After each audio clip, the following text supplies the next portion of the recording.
Perasaan yang mengganggu hati saat ini sama persis ketika pertama kali terpaut hati wanita yang pernah kucintai selama kurang lebih 2 tahun di kota Jogja, yaitu Hesti. Kini aku jatuh cinta lagi, tapi kali ini sungguh lebih dahsyat dibandingkan dengan yang sudah-sudah. Rasa cinta yang menggelora sebelumnya selalu disambut dengan baik dan mesra, walau pada saat mengungkap cinta Betari terasa agak sulit karena Betari terikat akan wahyu yang pernah diterimanya dari Batara Narada di Kahyangan. Kali ini cinta yang tumbuh di hati kepada seorang Dyah Kamaratri memerlukan perjuangan yang sangat rumit, mengingat terlalu banyak pesaing yang sama-sama ingin mendapatkan cintanya. Walau terasa sulit untuk memenangkan sayembara itu, tapi mengingat janji yang pernah kuucapkan padanya bahwa aku akan berjuang sekuat tenaga mewujudkan impiannya, mau tidak mau aku harus berani mengambil keputusan untuk segera pergi ke sebuah tempat di mana menjangan kencana Tracak Mas itu berada. Seluruh keluarga istana Lokanada berkumpul di tempat peristirahatan raja. Mereka berharap agar aku membatalkan niat berburu menjangan kencana kesayangan Batara Kala yang sangat kejam. Sebaiknya kamu batalkan saja keinginanmu itu, putraku. Semua demi keselamatanmu. Prabu Mesatirta nampak cemas sekali dengan keputusanku. Kamu harus ingat bahwa kamu menjadi seperti sekarang ini karena nafsu liarmu untuk bisa memiliki menjangan itu. Kamu tidak sebanding dengan Sang Hyang Kala, putraku.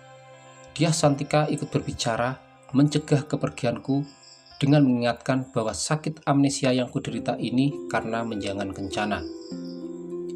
Tekad hamba sudah bulat, Ayanda. Dulu hamba belum mempunyai kekuatan apa-apa selain ajian Pancasona dan keris Jaladara. Tapi sekarang hamba sudah memiliki upas anta dan memiliki Betari yang pasti akan membantu hamba. Aku tetap ngotot ingin berangkat berjuang demi mewujudkan keinginan seorang putri yang sangat kucintai. Kamu benar-benar keras kepala. Baiklah, kamu kuizinkan pergi. Tapi ingat pesanku, jangan paksakan dirimu, mengingat lawanmu kali ini bukanlah manusia biasa, tapi dia adalah seorang dewa. Prabu Mesatirta mengizinkan aku pergi walau dengan raut muka yang kecewa. Kali ini kamu harus benar-benar menjaga dirimu. Kamu harus memohon bantuan Sang Hyang Widi agar langkahmu diberkahi.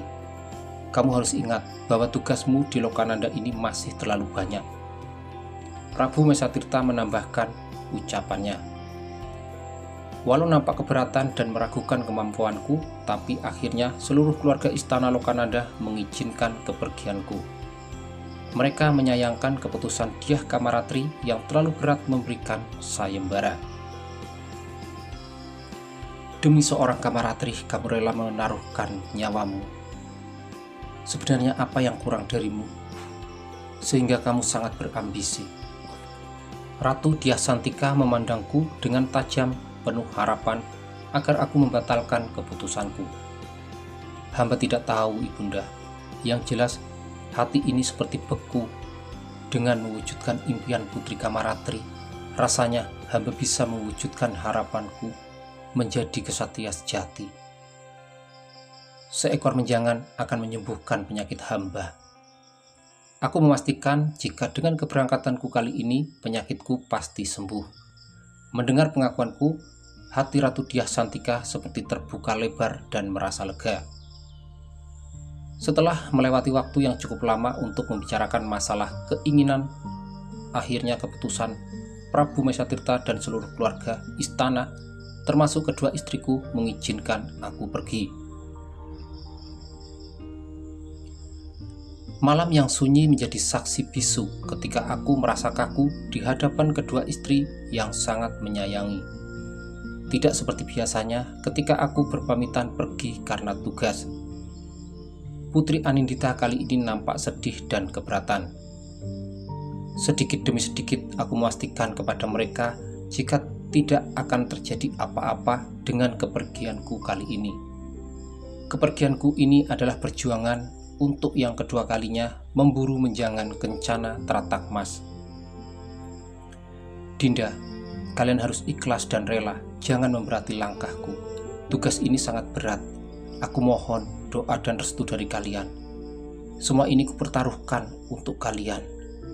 Aku mencoba menyabarkan dan menenangkan perasaan kedua istriku yang gundah gulana. Tidak seperti biasanya, kali ini sangat beda. Kulihat Putri Anindita sangat terpukul dengan keputusanku.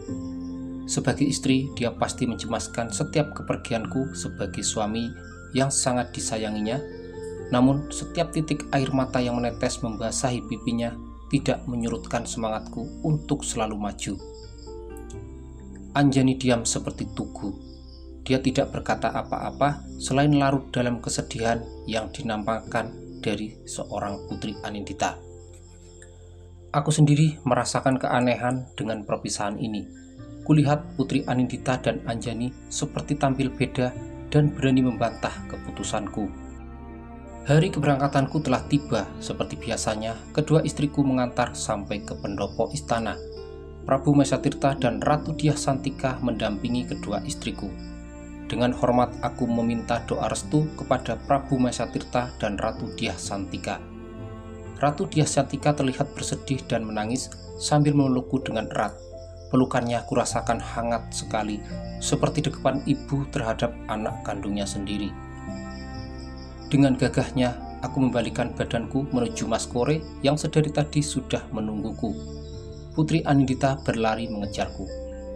"Kanda, jangan tinggalkan hamba, Kanda. Kanda pasti akan berhasil dan kembali lagi." Putri Anindita memelukku dengan erat sambil menangis sejadi-jadinya. Seketika aku merasa haru dan tersentuh mendapati kesetiaan Putri Anindita. "Sudahlah Dinda, kamu jangan bersedih seperti ini. Yakinlah, jika suamimu ini pasti berhasil, secepatnya kembali lagi untukmu." Aku menenangkan perasaannya yang sangat terluka atas keputusanku. Tapi sebagai kesatria sejati, pantang bagiku untuk membatalkan atau mengurungkan niatku hanya karena linangan air mata wanita. "Kanda." Putri Anindita berkali-kali memanggilku, namun aku tidak mau menoleh ke arahnya lagi. Karena semakin dekat dengannya, aku menjadi larut dalam kesedihan. Aku berangkat diiringi beberapa pengawal istana. Aku tidak peduli dengan apa yang terjadi pada kedua istriku sepeninggalku. Walau bimbang dan ragu, namun aku yakin jika perjuanganku kali ini pasti berhasil. Dalam perjalanan aku seperti dihantui rasa bersalah kepada kedua istriku. Demi mendapatkan Putri Kamaratri, aku tega menelantarkan ketiga istri yang sangat menyayangi. Padahal belum tentu kesetiaan Putri Kamaratri melebihi kesetiaan ketiga istriku. Dalam hal ini, aku tidak bisa berbuat apa-apa karena langkahku seperti ada yang mengatur. Setiap kemauanku seperti ada yang menggerakkan. Aku seperti boneka yang dimain-mainkan oleh keadaan. Di sisi lain, aku merasa heran karena kepergianku kali ini terasa sangat berat, seperti tidak akan kembali lagi ke istana Lokananda. Mungkinkah aku akan gagal dan meninggal dalam perburuan ini? Aku harus optimis dan tidak boleh berpikir yang akan membuat nyaliku menjadi ciut. Menjelang sore, aku dan pasukan memasuki Dukuh Selo. Warga Dukuh Selo menyambut kedatanganku dengan gembira. Aku menerima hormat dari mereka. Betari memelukku dengan erat, seperti menumpahkan segudang kerinduan yang membengkak di dalam dadanya. Ia menangis bahagia. Perutnya membesar, pertanda jika dia sedang mengandung putraku. Melihat itu, aku merasa sangat bahagia. Setelah beristirahat melepaskan lelah, aku mengutarakan maksud kedatanganku kepada Betari. "Aku mohon bantuanmu, Dinda." Aku memulai pembicaraan. Betari memandangku dengan heran. "Apa yang mesti hamba lakukan, Kanda?" Dengan nada yang ragu, dia memperjelas ucapanku. "Dinda, aku terlanjur bersumpah terhadap Putri Kamaratri untuk mewujudkan impiannya memiliki menjangan kencana. Makanya aku datang kemari." Aku menjelaskan maksud kedatanganku menemuinya selain untuk mengabarkan tugas baruku ini sekaligus meminta bantuannya. Haduh, Betari tersentak kaget. Secepat mungkin ia memejam kedua matanya sambil mulutnya kulihat komat kamit. Kanda, hamba sangat menghargai keputusan Kanda. Apapun akan hamba lakukan demi Kanda. Tapi untuk yang kali ini sangat besar resikonya. Betari merasa kurang sependapat dengan keputusanku. Menurutmu bagaimana, Dinda? Apakah aku harus mundur sebelum berjuang dan gagal menjadi kesatria sejati? Tidak, Dinda. Apapun yang terjadi akan aku perjuangkan, bahkan hingga tetes darah penghabisan. Aku tidak mau menjadi pecundang. Aku tetap bersikeras melanjutkan petualanganku, walau semua istriku terlihat tidak setuju. Hamba tidak ingin melihat kekecewaan Kanda dengan kegagalan. Namun perlu Kanda ketahui bahwa Menjangan Kencana adalah binatang siluman yang tidak bisa terlihat selain orang yang ingin diperlihatkan olehnya. Betari menjelaskan tentang Menjangan Kencana yang tidak bisa dilihat oleh siapapun juga selain orang-orang tertentu. Dengan kecewa aku menelan ludah sendiri dan merasa putus asa atas keputusan Betari yang sama sekali tidak mendukung niatku. Apa yang kamu tahu tentang Menjangan Kencana? Menjangan Kencana, binatang halus yang mendiami Igir Keramat, kesayangan Betara Kala dan Betari Durga yang akan selalu melindunginya siang dan malam. Betari dengan sedih menceritakan tentang Menjangan Kencana yang selalu dijaga oleh Batara Kala dan Betari Durga. Sebenarnya seberapa besar kekuatan Batara Kala sehingga semua orang takut padanya? Apakah dia termasuk makhluk yang tidak bisa mati? Aku memaksa Betari agar menceritakan riwayat Batara Kala yang ditakuti oleh semua orang. Setauku dia bukanlah Tuhan dan juga bukan malaikat, hanyalah setan. Pasti masih ada yang mampu dan sanggup melawannya. Betari memandangiku dengan pasti, terlihat santai tidak canggung seperti biasanya, mungkin untuk memastikan agar aku menuruti saran darinya. Kanda, Batara Kala adalah dewa yang merajai angkara murka. Semua setan, iblis, laknat, jin, dan dedemit tunduk padanya.